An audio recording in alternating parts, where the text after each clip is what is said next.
আমি অভিষেক বড়ুয়া আপনাদের সকলকে স্বাগতম জানাচ্ছি ইউটিউব চ্যানেল আওয়ার অফ অ্যাসোসিয়েটসে। গত পর্বে অর্থাৎ 13 নম্বর পর্বে আমরা দেখেছিলাম যে আমাদের স্ট্রাকচারের উপরে পি ডেল্টার কোনো ইফেক্ট নাই।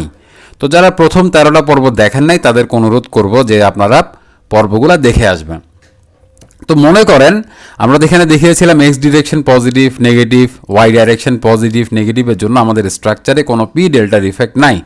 এখন সে কোনো কারণে মনে করেন ডিসপ্লেসমেন্টের ভ্যালুটা এখানে 31 mm না এসে কথার কথা 50 দিলাম, তাহলে দেখি কি হয়। সেই ক্ষেত্রে কিন্তু আমাকে ক্লিয়ারলি বলে দিচ্ছে রিডিজাইন করতে হবে। ওকে, ওয়াই ডাইরেকশনের জন্য মনে করেন এখানে যদি একটু বাড়াইয়ে দিয়ে দেখি কি হয়, রিডিজাইন করতে। এখন রিডিজাইন কেন করতে বলা হচ্ছে সেটা আপনাকে একটু বুঝতে হবে সবার প্রথমে। আচ্ছা, তো আমি এক্স ধরেই বলি, দেখেন আমাদের এখানে টিটা এক্সের ভ্যালুটা 0.14, যা কিনা আমাদের টিটা ম্যাক্সের চেয়ে বড় হয়ে গেছে। ক্লিয়ারলি দেখতে পাচ্ছেন যে 0.14 কিসের চেয়ে বড়, 0.091 এর চেয়ে বড়, বুঝাই তো যাচ্ছে। তাহলে আমাদের এই স্ট্রাকচারটাকে এই জন্য রিডিজাইন করতে বলা হচ্ছে। আর 0.14টা কোত্থেকে পেলাম, এই যেখানে যতগুলো ভ্যালু দেখতে পাচ্ছেন তার মধ্যে 0.138 বা 0.14 যেটাই বলি একই তো কথা। তাহলে এটা হচ্ছে হাইয়েস্ট, তো এই কলামের হাইয়েস্ট ভ্যালুটাই আমরা এখানে দেখাই। তাইলে যেহেতু টিটা এক্সের ভ্যালুটা টিটা ম্যাক্সের চেয়ে বড়, সেই ক্ষেত্রে আমাদেরকে রিডিজাইন করতে বলা হচ্ছে। যেমনটা আমি এখানে 13 নম্বর পর্বে ক্লিয়ারলি বোঝানোর চেষ্টা করছি যে টিটার ভ্যালুটা the stability coefficient theta shall not exceed theta max. আচ্ছা, তো এখানে এক্সিড করে গিয়েছে। তো যাই হোক, যদিও আমাদের স্ট্রাকচারটাতে কোনো পি ডেল্টার ইফেক্ট নাই, আমি জাস্ট আপনাদেরকে বোঝানোর জন্য দেখাচ্ছি। মনে করেন রিডিজাইন আসলো, রিডিজাইন আপনার এখানে আসলো, তাহলে আপনি কি করবেন? আপনি জাস্ট এখানে ডিফাইনে যাবেন, পি ডেল্টা অপশনে যাবেন। এখান থেকে আপনাকে দুইটা মেথড আছে, একটা হচ্ছে নন ইটারেটিভ বেসড অন মাস আর একটা আইটারেটিভ বেসড অন লোড। তো এটা এখানে এরকম কেন দেখাচ্ছে, কারণ আমরা স্ট্রাকচারটাকে এখনও আনলক করি নাই।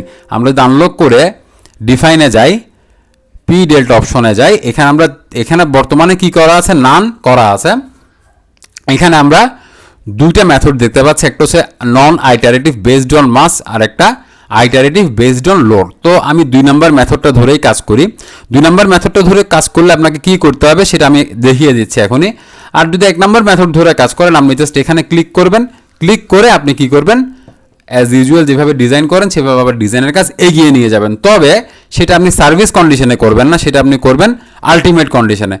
মনে আছে কিনা জানি না যে আমি ফাইলটাকে দুইটা পার্টে, যেমন আমি এপিসোড 13-এর যেটা, এটা ছিল আমাদের মূল ফাইলটা FC13, আমরা সার্ভিস কন্ডিশন আরেকটা ফাইল সেভ করে পিরিয়ডটা চেক করছি। ওকে, বাট আমরা পিরিয়ডটা যখন সলভ করব তখন আমরা কিন্তু সার্ভিস কন্ডিশনে করব না, আমরা আগের যে আলটিমেট কন্ডিশন সেই ফাইলটা নিয়েই কিন্তু আমাদেরকে কাজ করতে হবে। এটা অনেকে আমাকে জিজ্ঞাসা করছেন যখন আমি গত সিরিজ টিউটোরিয়ালটা পাবলিশ করছিলাম তখন। তো এটা আমি এখানে ক্লিয়ারলি বলতেছি আপনাদেরকে। তো এখন এই স্ট্রাকচারে আমরা পিরিয়ডটা সলভ করতেছি না, কারণ এটা বেশ ভারী একটা মডেল এবং এটাতে বেশ সময় লাগে আমি দেখেছি। তো আমি আপনাদেরকে অন্য একটা মডেল থেকে ক্লিয়ারলি বুঝিয়ে দিচ্ছি। একটা 5 স্টোরেজ বিল্ডিং দিয়ে আপনাদেরকে দেখাই যে অ্যাকচুয়ালি আপনি কীভাবে পি ডেল্টা সলভ করবেন। তার চেয়েও বড় কথা যেটা আমি দেখাতে যাচ্ছি সেটা হচ্ছে যে পি ডেল্টা আপনি ডিফাইন করার পর আপনার স্ট্রাকচারে কি চেঞ্জ আসে সেটাই আমি মূলত দেখাতে যাচ্ছি।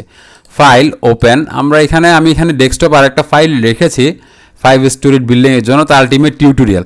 তো এখানে আমরা সেম কাজ করেছিলাম, সেটা হচ্ছে সার্ভিস লোড আলাদা করছিলাম, আলটিমেট কন্ডিশন আলাদা ছিল আমাদের।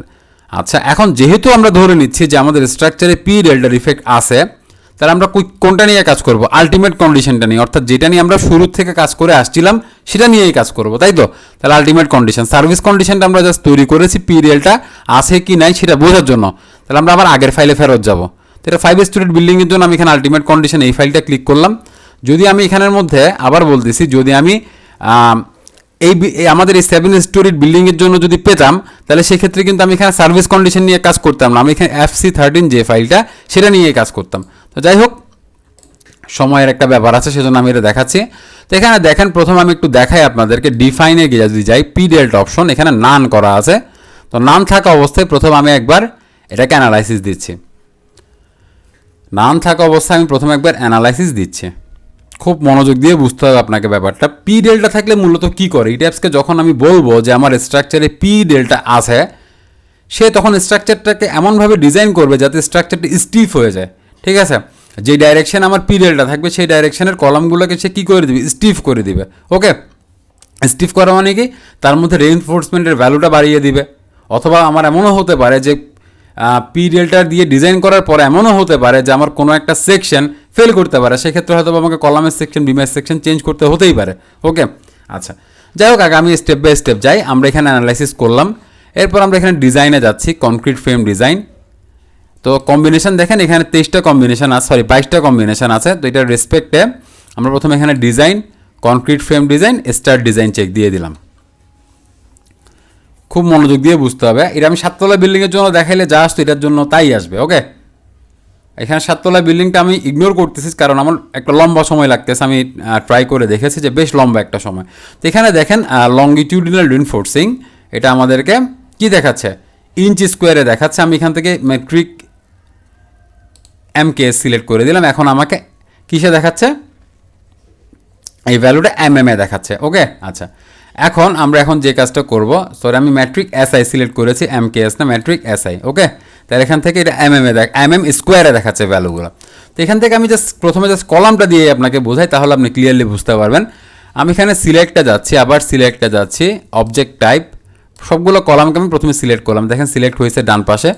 এবার আমরা মাউসের রাইট বাটন ক্লিক করে শো সিলেক্টেড অবজেক্টস অনলি করে দিলাম, তাহলে শুধু কলামের যে লংগিটিউডিনাল রিনফোর্সিং সেটা আমরা এখন দেখতে পাচ্ছি। তো এটা আমি একটু রোটেট বা এরকম করে একটু দেখাই আপনাদেরকে। এই ফাইলটা এখন আর দরকার নেই আসলে, তাই তো? আচ্ছা, সরি, আবার যাবতীয় ভ্যালু চলে আসছে। তাহলে আমি যেহেতু একটু উইন্ডো কেটে দিয়েছি, তাই আমি আবার কী করবো, select object type, column, select, close, show selected objects only দিয়ে দিলাম।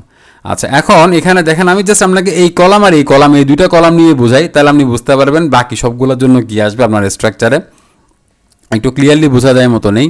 আচ্ছা, তো এখানে এই দুইটা নিয়েই মূলত এই কলামটা আর এই কলামটা নিয়েই বোঝাই। তো একটা স্ক্রিনশট নিই, প্রথমে নিউ একটা স্ক্রিনশট নিয়ে রাখলাম। ওকে, আপনাদেরকে বোঝানোর সুবিধার্থে ফাইল, সেভ অ্যাস, ডেস্কটপে রাখলাম, যে ক্যাপচার 1 দিলাম, সরি 1 বা 1 দিলাম, মাথায় রাখবেন। ওকে, এখন আমরা কি করব, ধরে নিচ্ছি যে আমাদের স্ট্রাকচারে পি ডেল্টা আছে, এটাই তো ছিল কথা। তাহলে আমরা কোথায় চলে আসবো, সার্ভিস কন্ডিশন নিয়ে কিন্তু কাজ করবো না, আলটিমেট কন্ডিশনে চলে আসবো। ডিফাইনে গিয়ে পি ডেল্টা অপশন এখানে আসবো। তো এটা দেখেন এইভাবে দেখাচ্ছে কারণ আমরা মডেলটাকে আনলক করি না, আমরা আনলক করে দিব। এরপরে ডিফাইনে গিয়ে পি ডেল্টা অপশন, আমি আবার বলছি, যদি আপনি নন আইটারেটিভ বেসড অন মাস এটাতে ক্লিক করেন তাহলে জাস্ট এখানে ওকে দিয়ে বের হয়ে যাবেন, অ্যানালাইসিস করবেন, ডিজাইন করবেন। ওকে, আর যদি আইটারেটিভ বেসড অন লোড এটা নিয়ে কাজ করেন, আপনাকে এখানে একটা লোড প্যাটার্ন আপনাকে ডিফাইন করতে হবে। তো এটা কীভাবে করবো, যাবতীয় ডেড লোডকে আমরা ফ্যাক্টর করব 1.2 দিয়ে। আমি আবার বলছি যাবতীয় ডেড লোড, অর্থাৎ ডেড লোডের মধ্যে কি আছে, বিল্ডিংয়ের সেলফ ওয়েট আছে, এরপরে সুপার ডেড যেটাকে আমরা বলি সেটাও তো ডেড লোডেরই অংশ, যেমন ওয়াল লোড, পার্টিশন ওয়াল লোড, ফ্লোর ফিনিশ, এই যাবতীয় এই 4টা জিনিসই হচ্ছে মূলত ডেড লোড। ওকে, প্রত্যেকটাকে আমরা 1.2 দিয়ে ফ্যাক্টরাইজ করব। তাহলে ডেড লোড এখানে 1.2 দিয়ে দিলাম। ওকে, এরপরে আসেন ওয়াল লোড, এটাকেও ফ্যাক্টর করতেছি 1.2 দিয়ে, পার্টিশন ওয়াল লোড এটাও 1.2, ফ্লোর ফিনিশ এটাও 1.2। মাথায় রাখবেন যাবতীয় ডেড লোড ফ্যাক্টর করব 1.2 দিয়ে, এবং লাইভ লোডটাকে আমরা ফ্যাক্টর করব 0.5 দিয়ে। আচ্ছা, তাহলে আমরা অ্যাড করে দিলাম। তাহলে অ্যাড করার পর এখানে আমরা ওকেতে ক্লিক করলাম। খুব ঠান্ডা মাথায় বুঝেন, স্ট্রাকচারটা আমরা সেভ করে নিচ্ছি। এখন আমরা আবার কি করব, রান অ্যানালাইসিস দিব সবার প্রথমে, এরপর আমরা ডিজাইনে যাব, তাই তো? আমি রেজাল্টের ডিফারেন্সটা বোঝাচ্ছি, আমি কলামের ক্ষেত্রে দেখাচ্ছি, বিমের ক্ষেত্রে কি আসে না আসে সেগুলো আপনারা দেখে নেবেন, সমস্যা নেই। এখন আমরা ডিজাইনে যাচ্ছি, কনক্রিট ফ্রেম ডিজাইন। দেখেন কম্বিনেশন কিন্তু আগের মতোই আছে, ওই 22টা কম্বিনেশনই কিন্তু আছে, আমি ক্লিয়ার হওয়ার জন্য দেখাচ্ছি তারপরও। এরপর আমরা স্টার্ট ডিজাইন চেক দেব।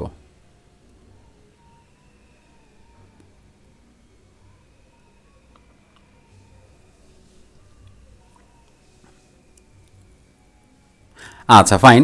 এখন দেখেন এটাকে আমরা একটু উপরে তুলে নিচ্ছি। এই আমি বলেছিলাম এই কলামটা এবং এই কলামটা আমরা খেয়াল করব। তো খেয়াল করে দেখি, আমরা আমাদের স্ক্রিনশট যেটা নিছি ক্যাপচার 1 এটাতে যাই। এখানে আমার এই ভ্যালুটা কত ছিল একটু জুম করে দেখানোর চেষ্টা করি, 1161। ওকে, 1161 এইভাবেই ছিল পুরোটা। এটা এখন বর্তমানে কি হয়ে গেছে দেখেন 1311, এই দেখেন 1311 mm স্কোয়ার, উপরেরগুলো ঠিক আছে। আচ্ছা ভালো কথা, তো স্ট্রাকচারটা আর একটু স্টিফ হয়ে গেল রিইনফোর্সমেন্টের ভ্যালুটা বাড়ার কারণে। আচ্ছা এরপরে এই কলামটা নিয়ে যদি দেখি, এই কলামটাতে আমরা একটু ইয়াতে যাই। এটা ছিল 3986, এরপরে ছিল 3400, 3707। আচ্ছা তাহলে প্রথমে 3986টা দেখি কি হয়ে গেল। 3986টা হয়ে গেল 4212, অর্থাৎ রডের এরিয়া কি হয়ে গেছে, বেড়ে গেছে।